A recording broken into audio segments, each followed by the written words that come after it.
Hi everybody, thanks for watching. So 1 year ago today, this is when it all started. My drone journey began as I took my first flight with my new Mavic Pro. With feelings of excitement and nervousness, I launched into a brand new hobby, and it was one of the best decisions that I ever made. I've had a lot of fun over the past 12 months and I've learned a lot. Today I want to share with you 8 of my favorite things. Actually, I don't know if they're really my favorite things, but kind of my favorite things and some tips that I've learned about flying the Mavic Pro. And then at the end of the video, I'm going to give you guys my opinion on which is the better drone, the Mavic Pro or the Mavic Air. And I'll briefly discuss the much anticipated Mavic Pro 2.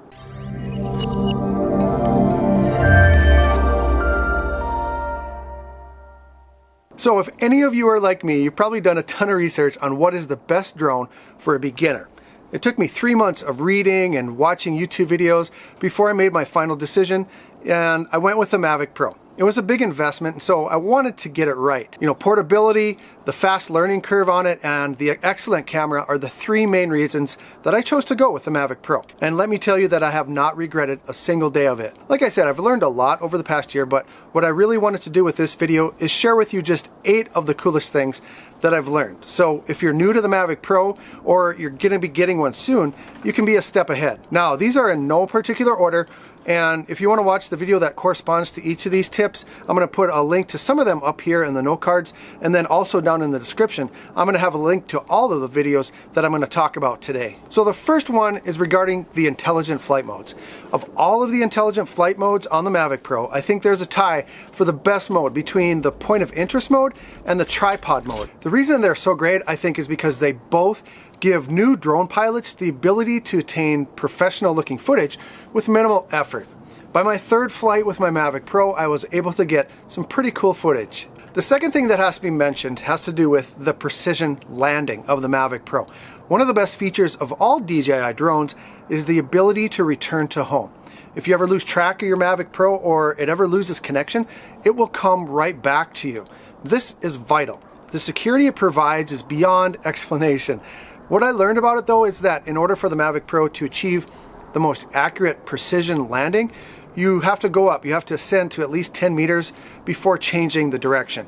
I didn't do that my first time I used the return to home button, and it crashed. Now either way, the Mavic Pro is going to get close to the launch point if you hit the return to home, but if you're going to be launching from some tight quarters, be sure to ascend to at least 10 meters before hitting that right control stick. Number 3 also has to do with the return to home, and it's regarding the return to home to controller option. My Mavic Pro almost took a swim because I was not aware of this, but when you choose the return to home to controller option, the Mavic Pro will come back to wherever you are at the time that you set that point. Now, if you move away from that point with the controller, it will not come back to wherever you are. It goes to where you were when you set that return to home to controller. This is an important one, so please watch this video here if you haven't. The 4th one I'd like to talk about today is obstacle avoidance.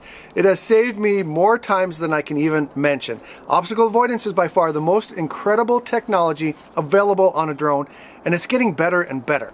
Some drones now even have 360-degree obstacle avoidance. I tested the limits of the Mavic Pro obstacle avoidance, and it was able to see and stop in front of a 1-inch thick diameter stick. That's pretty impressive and also super important for new drone pilots. 5th, aerial time lapses are so much fun and so easy to do with the Mavic Pro. There's nothing like getting a time lapse of a beautiful morning sunrise. The reason the Mavic Pro is so good at it is because of the tripod intelligent flight mode and the steadiness of the Mavic Pro.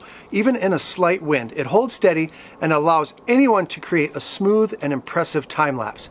If you haven't tried it, I guarantee you that if you do, you will be hooked just like I am. Now, the 6th thing that I would like to talk about is more of a tip than one of my favorite things, but it's in regards to the best settings to get great footage. Now, the term best settings is very subjective.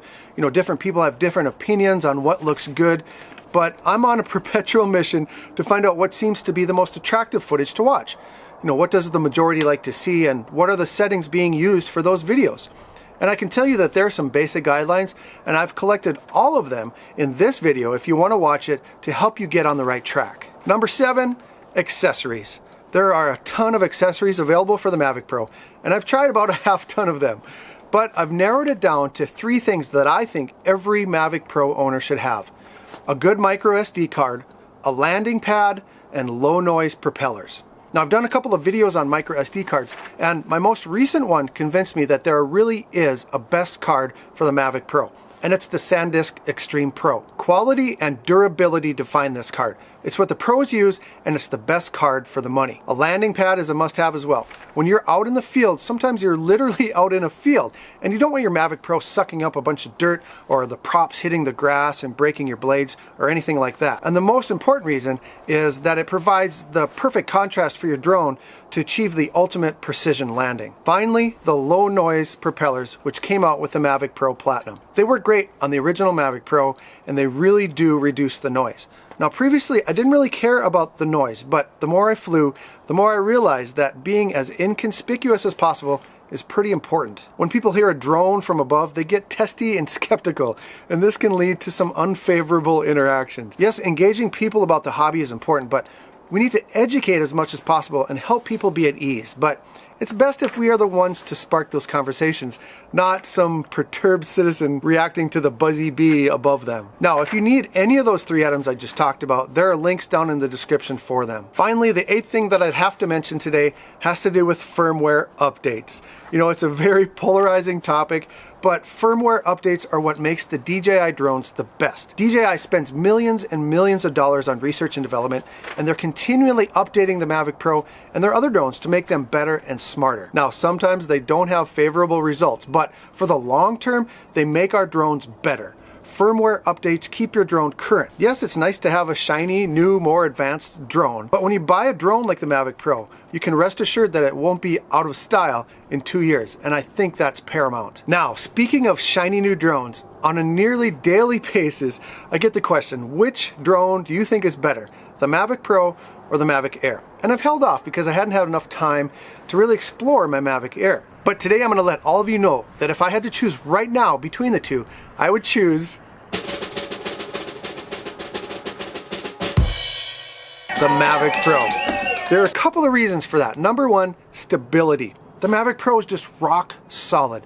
It's smooth and it's comfortable to fly. And the Mavic Air, to me, seems like hyperactive. You know, it's like it needs Ritalin or something. It's like a Chihuahua compared to a Labrador Retriever. Both super fun, but the Labrador is much more reliable and loyal. And the second reason, and this is a change from what I used to previously feel, but it's noise. It's so much more quiet than the Mavic Air, and I really do value that now. Now, how is the Mavic Air better than the Mavic Pro?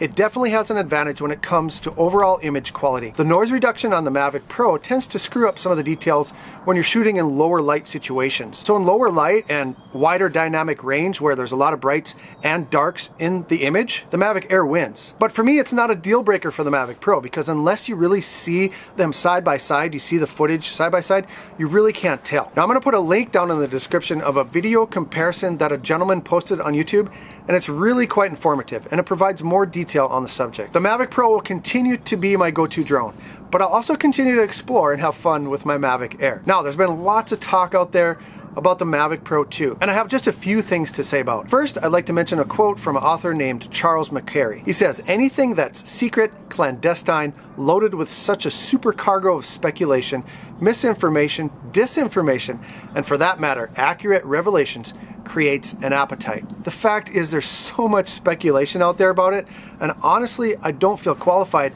nor do I find it useful to try to guess what it's going to be. Now, there's a lot of YouTubers and some bloggers out there feeding the monster, and I have decided not to join the party. I know it's human nature to be like in the know, but I also don't want to feel like I'm misleading anyone, so I'm going to remain quiet until I see the facts. Now, if you feel that you really need to peek behind the curtain, then I'm going to put a link in the description to the Drone Valley channel. Rick does a great job discussing his thoughts on the Mavic Pro 2, and of all the ones that I've watched, he keeps it as real as you can when speculating. So that's all I have for today. It's been a superb year of flying the Mavic Pro, and I look forward to another year of it. I want to take this opportunity to thank each of my subscribers and my soon-to-be subscribers for supporting the channel. It really means a lot, and I hope I've been able to assist at least some of you over the past 12 months. Now, if you're watching this and you're near the point where you're gonna purchase a Mavic Pro, I ask that you consider using one of the links in the description down below to buy it.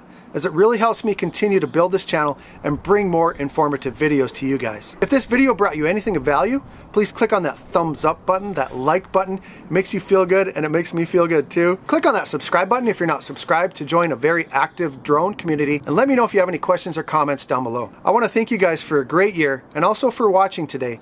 And as always, fly safe and fly smart.